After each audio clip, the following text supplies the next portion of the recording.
Hello, Professor and classmates. This is my children's literature math lesson.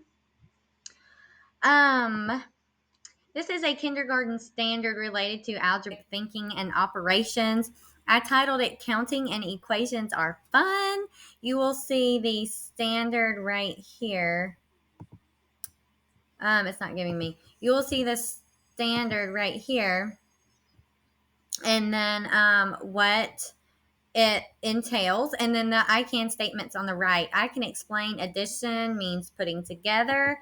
I can explain subtraction means taking apart or taking from. I can explain which mathematical symbol used to show addition and subtraction. And then I can explain how two numbers add together to make an equation or number sentence. These are my I can statements. This is the standard. This is what the standard says to do. Why is it not letting me? Go to the next slide. Okay, there we go. Students are going to need prior knowledge to be able to do this. Identifying and recognizing numbers 1 through 10, being able to say those numbers, and also being able to count in sequence from 1 to 10. Open my lesson as direct instruction to the whole class. Students will have the opportunity to work as a group or with a partner at their table for a kinesthetic activity. After direct instruction in reading of the book, there is an educational video that I provided to reinforce addition and subtraction with objects. Here we are using M&Ms as a manipulative. That's fun and yummy to count. And assessment will follow individually as a worksheet to assess students' knowledge. Welcome, class. Good morning. How are you all doing today? I need some help. Hold up my rubber duckies. How many is this? Show 3 duckies. How many is this? Who can tell me by raising your hand? Hold up 6 duckies. We're going to count through 10. This book that I'm using only goes through 7, but we're going to count through 10. Who can tell me what we have been learning about and activate that prior knowledge? Let students raise their hands. You're hoping that they're going to say that we have been learning about counting numbers 1 through 10. Count out loud as a class to 10. Ready, set, go. Now, I want to add something new today because you guys are all so smart. Do you know what we're going to talk about today? We're going to learn how to add and subtract with pictures. Hold up, quack, and count. This is the name of our book today. Can anybody read it to me and the author's name? Let's see if we can count and put together all of these little ducks. You can even ask students what they think the book is going to be about, and then introduce the book. Why this book? This book uses ducks to represent objects or animals like the standard shows, to show students how we can add numbers together to make 7. It also has rhyming words and bright, colorful pictures to catch their attention. The counting strategy, how to count, the counting on strategy, and small addition equations are all represented in this book and are appropriate for new learners. The counting strategy can be used here. Put 3 in your head and count 2 more. 3, 4, 5.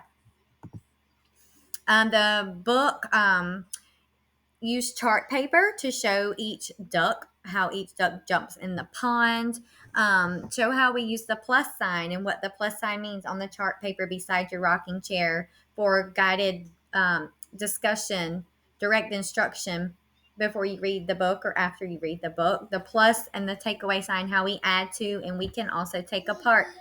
What if the ducks hop out? What could we have done to show how many ducks? Could we have done 5 ducks hopped out?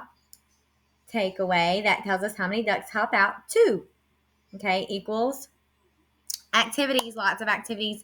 Point and count the ducks as you read the story. Talk about all the ways you can add 2 numbers to get 7. Practice the counting on strategy and also talk about order. 5 plus 2 equals 7, but so does 2 plus 5, and explain that, which is the commutative property of addition.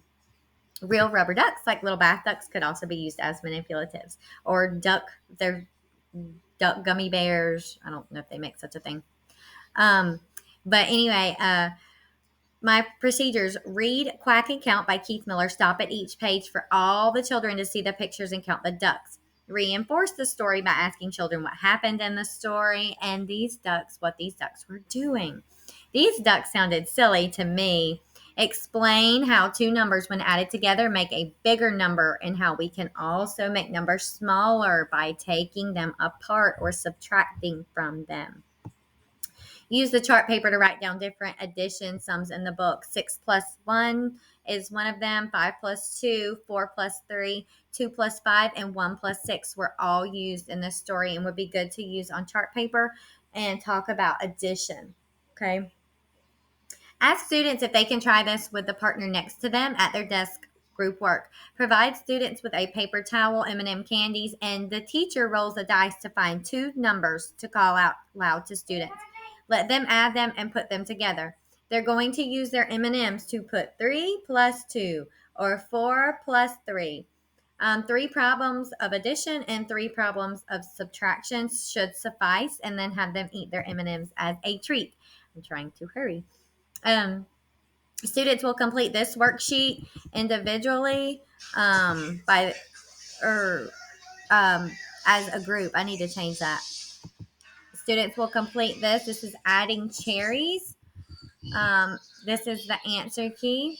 So we're adding to 6 on that worksheet. This is a Pete the Cat video. Everybody loves Pete the Cat, and it's super fun. He goes to 7.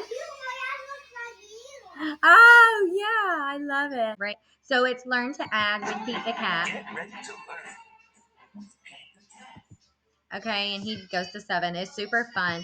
And then this is one more worksheet that they're going to do as their exit ticket out the door, especially if you have extra time. And these are counting popsicles. And these numbers go to 9. Okay. I linked Pete the Cat by himself since he is technology. There are also many other sources like Zern Math, ABC. There's different resources I know from placement that teachers use, and they tell the students to log in, and they're able to find through the different websites the different activities to reinforce the teaching concepts and lessons. I linked the popsicles right here again as their exit ticket out the door. Boys and girls, let's count our popsicles and do this last worksheet, and then we will be done with math and get to go to PE today. And then I want you to close the lesson. I'm going to close the lesson. Who can raise their hand while they're working, while they're finishing their popsicle sheets and eating their M&Ms, and tell me what we learned today? You hope that they're going to raise their hand and they're going to say counting and adding, and we learned how to take away and subtract with pictures. Refer back to your learning targets, the I can statements at the top of your lesson plan, and summarize and make meaning of what you learned today, okay, to reinforce. Now let's go have fun at PE.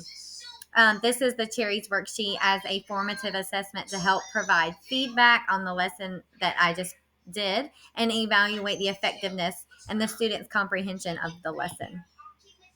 Many modifications that can be made. Gifted students tend to work more quickly. They may need numbers to 10 or 12, so it's more of a challenge. There are lots of, you have ELL learners, you have EIP or IEP, 504 students. Some of them may need a visual timer.